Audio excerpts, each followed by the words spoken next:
It always makes me very emotional. So, good morning. My name is Edie Rhodes, and I am a longtime member of this congregation. I have been asked to give you some background, but not about the two speakers who will follow. They'll be able to speak for and about themselves. I'm here to say a little bit about the Peace Corps and a little more about a person who helped it come into being. So I wanted to do this intro because of my nearly 15 years working with the Peace Corps through my positions at the Middlebury Institute of International Studies in Monterey. So I inherited working with the then Peace Corps Masters International program after a colleague left, and a long and loving relationship with the Peace Corps began. I loved working with those going into the Peace Corps and those coming out of the Peace Corps. And I, as a side note, for many years at the Institute, I worked with the man credited with naming the Peace Corps, Professor Peter Kreyche. So I went on to submit the application for the Peace Corps Fellows Program with two of my colleagues and became the Peace Corps Fellows Coordinator. So if those of you not familiar with that program, the Peace Corps Fellows Program is for those RPCVs who have already served and would like to get an advanced degree and do service in this country, in the United States. For any RPCVs in the congregation today interested in this program, please feel free to see me after the service to learn more. I worked with that program many years and I know it inside and out. So the Peace Corps turned 63 years old 2 days ago. And like most of the present company, the Peace Corps is not a youngster anymore. Like many baby boomers associate the Peace Corps with John F. Kennedy and the 1960s. My own cousin served in Turkey in the 60s. Kennedy promoted the idea for international service during his campaign for president. And on March 1st, 1961, less than 2 months after his inauguration, he signed the executive order that created the Peace Corps. But the push to have such a government agency began much earlier. The genesis of the Peace Corps took place in the decade we associate with the Leave It to Beaver era, women going to college, not necessarily to get a degree in and of itself, but to, get a Mrs. degree. So fortunately, not every woman or man or family in that era fit that black and white cliche or those stereotypes that the 1950s have become. It was in that decade, the words of our chalice lighting were spoken over and over and over again. And those audacious words were spoken by a very white guy in the standard issue 1950s dark suit. You can see his picture here. It's on the altar. And I don't know, Andy, were you going to pass the picture on that? Okay, you can see it. It's on Zoom. You can see the picture. This is Walter Reuther. His father was a beer wagon driver and also a socialist union organizer. And using the apple analogy, Walter Reuther didn't fall very far from the tree. As president of the United Auto Workers, he advocated for progressive causes like public education, universal health care, affordable housing, and protecting the environment. And throughout the 50s, he promoted the idea that would become the Peace Corps.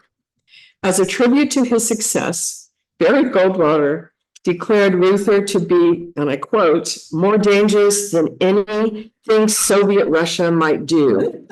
End quote. Yes, Walter Reuther did dangerous things. He marched with Martin Luther King Jr. in many cities, including Birmingham, where he bailed King out of jail. Reuther funded and spoke at the March on Washington shortly before Dr. King talked about his dream. Walter Reuther was a dreamer too, and like King, he was also a doer. Walter Reuther dreamed about the Peace Corps, he talked about the Peace Corps, and he saw the Peace Corps come to pass. Now, 63 years later, 250,000 people have served as volunteers in the organization. It's now time to hear from two of them. So let's listen, and I believe Marilyn Hyde is going to start. Thank you, Marilyn.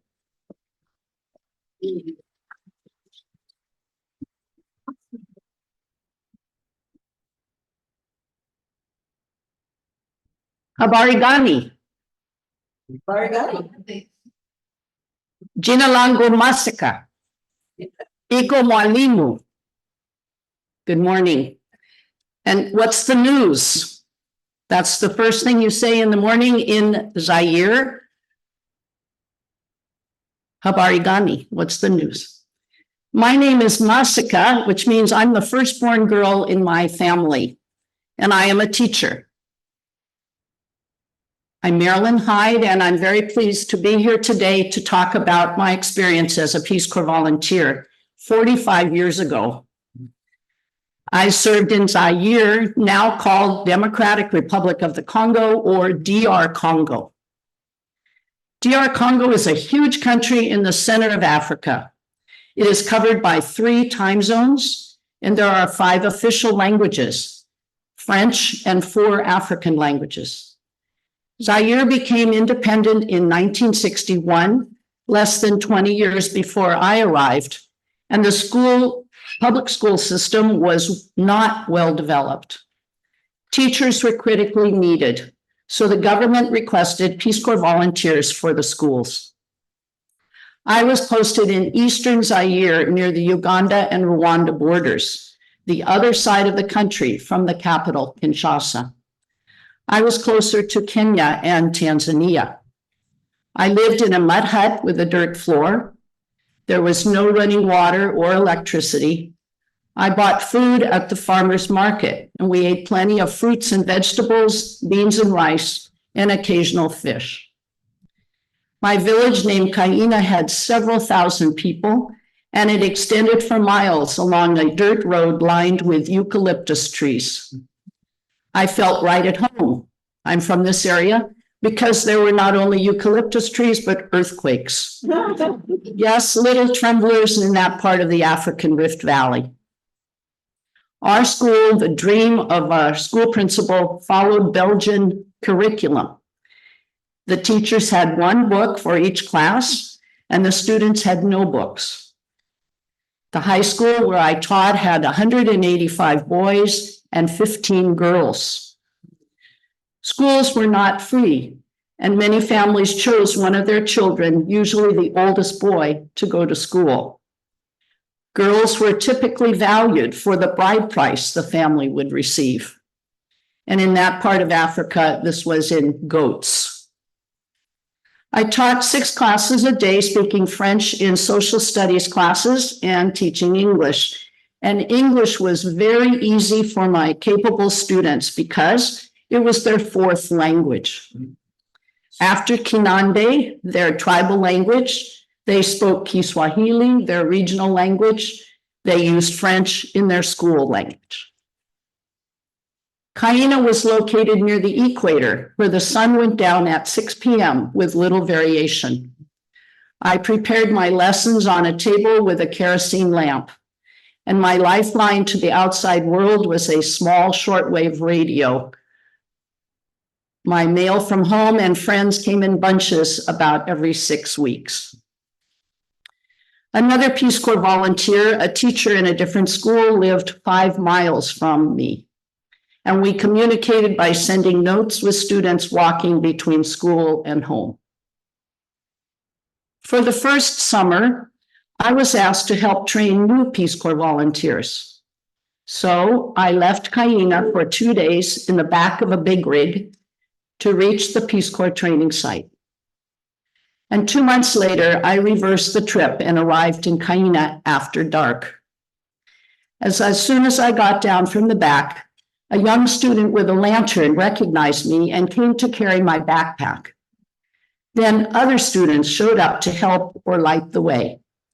We walked about a half a mile in uneven terrain, but everywhere I went, there was "Bonsoir, professeur," and a palpable joy and excitement from many villagers as I walked back to my hut after being away. Welcome home. The first year seemed very long, but the second year flew by, and I knew much more about what to expect. At the end, we second-year volunteers flew to the capital, Kinshasa, to be processed out. And after a few months of travel, I returned to this area of California. What happened after I left? The Peace Corps provided teachers in Kreyche for the next 12 years. But sadly, for security reasons, the Peace Corps closed the country program, DR Congo, in 1992. The border areas of Uganda, Rwanda, Burundi, and DR Congo were originally established by European countries without much thought to tribal and social groups. And in my day, the borders were very porous, with people crossing easily in all directions. That part of Africa since then has had civil unrest starting in the mid-1990s.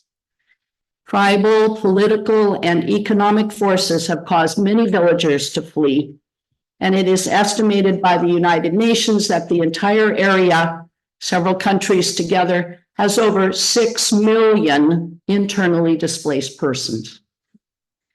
Many militant groups forcefully declare their territories using ill-gained weapons and boy soldiers, and women are treated as prisoners, and rape and violence are part of daily lives. United Nations and other African troops brought in to keep peace have been forced to leave. My students would be in their 60s now, and probably only a few would be alive today. It is my hope that some families were inspired for their boys and girls to continue in school and maybe become teachers. Sadly, the beautiful area I once knew in the DR Congo has changed. Huts were torched out of pure hate. The eucalyptus trees were burned down or used for firewood long ago. The wonderful people or their descendants, so hospitable to me and subsequent Peace Corps teachers, are probably on the move as they try to live among the chaos of competing armed groups. The huge refugee camps in Uganda and Kenya have many people from that part of the DR Congo. My 2 years in Kreyche seemed very significant at the time, and yet, looking back 45 years, it was just a blip in the total years I've lived so far. Peace Corps has influenced me, however, in many ways. I was hired to return to Africa, this time to West Africa, as Peace Corps staff for 2.5 years. I got my start as a trainer or a teacher of adults, which I continued as a career here in the States. I'm involved with alumni groups, such as Northern California Peace Corps Association and Peace Corps Friends of DR Congo.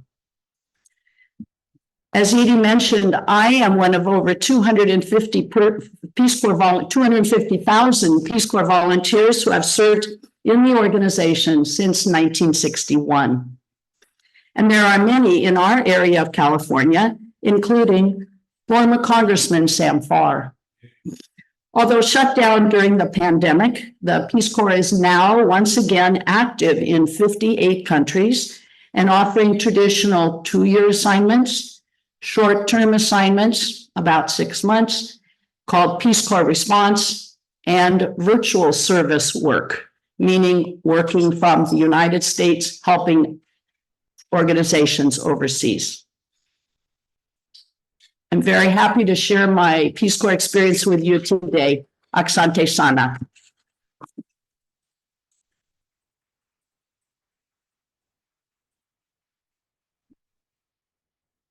We're going to sing the song today 3 times. The first in Zulu, the second in English, and the third in Spanish. In tribute to all people throughout the world working for peace. So this is a familiar song to you maybe, and if so, feel free to join us. This is Siahamba.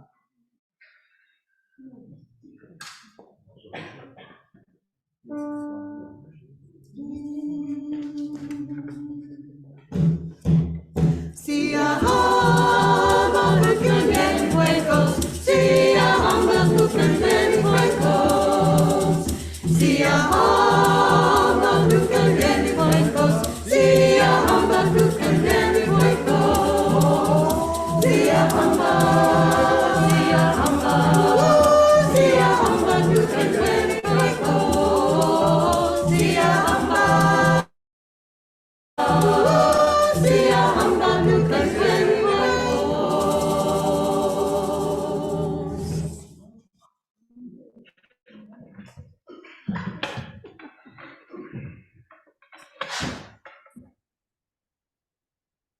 Hello, my name is Mark Trabing. That's my better half, Carol, out down there. I grew up in what's now called the Lower West Side of Santa Cruz and attended Cabrillo and UCSC and Davis. We now live in Santa Cruz, or Watsonville, actually. Forgive me, but I'm going to read from my notes. I have so much to say in such a brief time. I just want to get as much in as I can. Why did I join the Peace Corps? In elementary school at Bayview, I saw a picture of a Peace Corps volunteer living in an African village. You speak closer to the mic. Oh, yeah, try to. Thank you. Yeah, thank you. In elementary school, I saw a picture of a volunteer and I said, that's for me. Peace Corps was my destiny. My folks could never figure out, but volunteering was in my DNA from a young age. And although I was part of the untamed surf culture of the 60s down on West Cliff Drive, I also grew up in the Congregational Church in Santa Cruz, now called Peace Church, on High Street, where I learned something about altruism and humanitarianism. The mission of the Peace Corps is to promote world peace and friendship by promoting 3 goals. Number 1, to provide technical assistance in the area of education, health, women's empowerment, agriculture, and community development. And 2, for the host country to get to know Americans, and 3, for Americans to better understand the peoples of the world. In 1976, I received my undergraduate degree from Davis, where I had written my own major called Counseling Youth. And it was time for a quest. And I was accepted into the Peace Corps. Upon graduation, I shipped out to Jamaica, West Indies. Jamaica is the 3rd largest island in the Caribbean, and it is populated by almost 3 million former slaves brought over by the Spanish in the 1600s, then the British colonialists. And Jamaica gained their independence from the UK in the 70s, but they were part of the British Commonwealth now. Now, I'll try to paint a picture of what my life was like there in Jamaica. After a month of training in Kingston, the Peace Corps dropped me and my backpack and my grandma's suitcase and my guitar off in a coastal village with letters of introduction to headmasters of 5 high schools. The Peace Corps could have said, see you in 2 years, because I reported to the Ministry of Education. And actually, I think I only went into the Peace Corps office, twice for Thanksgiving. My job was to establish guidance and counseling programs in 5 rural high schools. 3 of the schools were a day's journey by country bus. I called them my far out schools. And each school picked a teacher to train as a counselor. And they were the ones I worked with for 2 years. The ministry provided me with a curriculum of what it would take to establish guidance and counseling programs. The schools were poor and the kids wore uniforms, but many of the classrooms didn't have walls separating the classes. However, one of my schools was academic, and a degree from there was like a degree from a 2-year community college. On the days that I commuted to my far-out schools, I would take a country bus, and this was a beautiful riot that I looked forward to. They were typically crowded, standing room only, with young folks sitting on the top of the colorful bus with baggage and livestock. And if I got a seat, I would often have to hold someone's baby. There might be someone preaching in the front while a fight going on in the back. Truly, it's a jolly culture down there, and people are very outspoken, I think. And we would roll down the coast road with the Caribbean a few feet away, and the noisy bus leaving plumes of oily black clouds. The house I lived in for 2 years was about 400 square feet, with little rooms and shanties all around me. And goats and chickens ran wild, and as did the kids. And there were 2 open gray water sewer drains on each side of the road. The Caribbean was about 2 blocks from my house, and it really was a ghetto in paradise. I didn't have a car, no phone, no computer, no TV, no hot water, so I spent a lot of time reading on my front porch. I survived and maybe flourished living in the heart of town as the only white man. I made it a point not to hang out with other volunteers on the island, rather I made local friends. My house was surrounded by 3 simple churches. They would rock out They would rock out on Sundays and on some weeknights with singing and instruments. And next to one of the churches was a rum shop with a stand-up bar where men with their donkeys and machetes would stop by after coming in from their vegetable plots in the jungle. The family structure for most of the island was not a nuclear family. Rather, it was children being raised by the mother's parents while the young parents hopefully worked. And people didn't get married until after child-rearing years. Especially this is true for the lower income families, which made up most of the population. How my Peace Corps experience transformed me. Well, when I learned to be a self-starter, if I put out a brave front and figured out how to do things, and nothing would get done if I didn't initiate it. It was truly sink or swim. My Peace Corps tour would have been a disaster if I didn't know how to be flexible and patient. Soon come was the saying down there, meaning if you set a meeting for tomorrow and nobody showed up till the next day, that was acceptable. It was not uncommon for Peace Corps volunteers to leave before their 2-year tour because they couldn't adapt. They couldn't bend like the palm tree. Fortunately, my assignment was a great fit. And 3, I learned how to be a minority.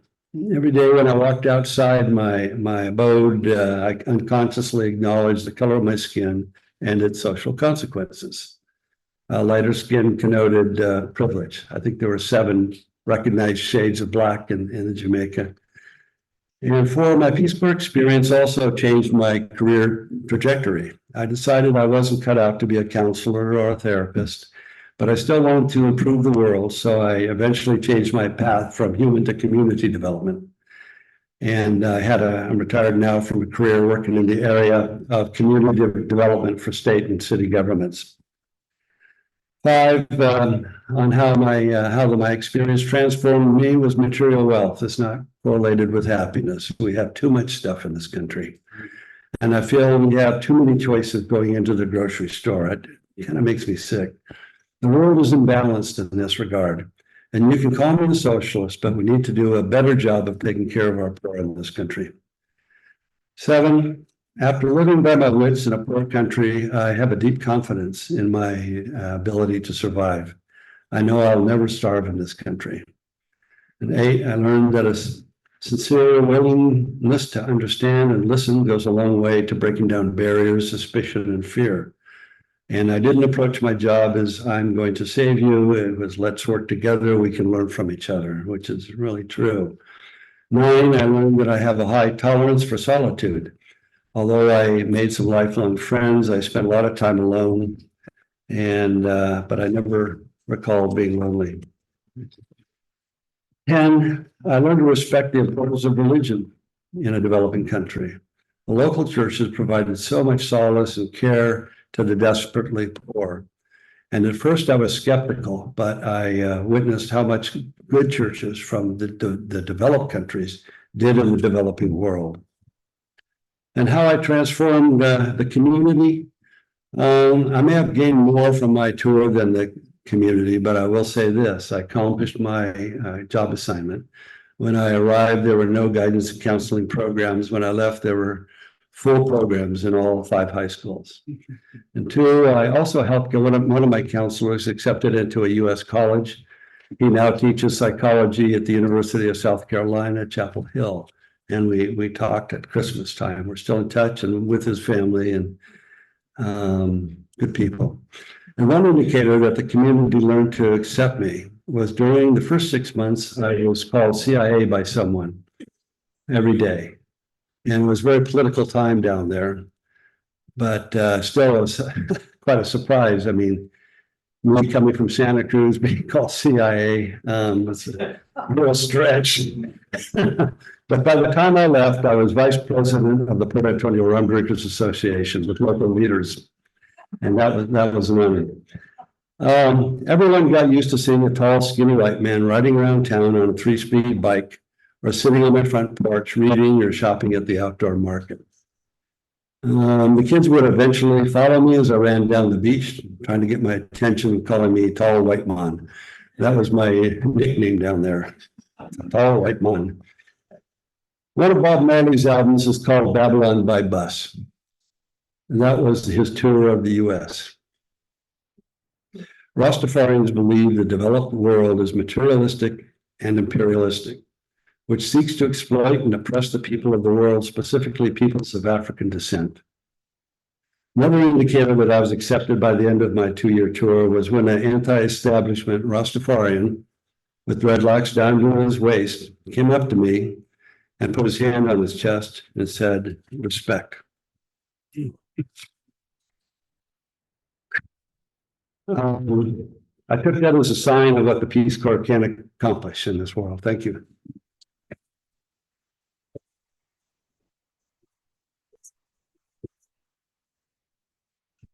And Mark said that we sing No Woman No Prize. We can do that at these moments.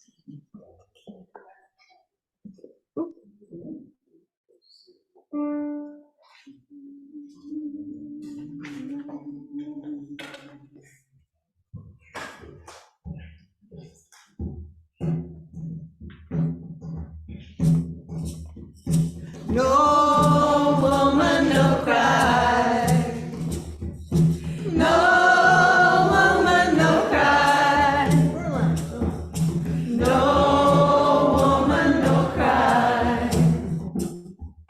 No woman, no cry. No woman, no cry. No woman, no cry. No woman, no cry. No woman, no cry.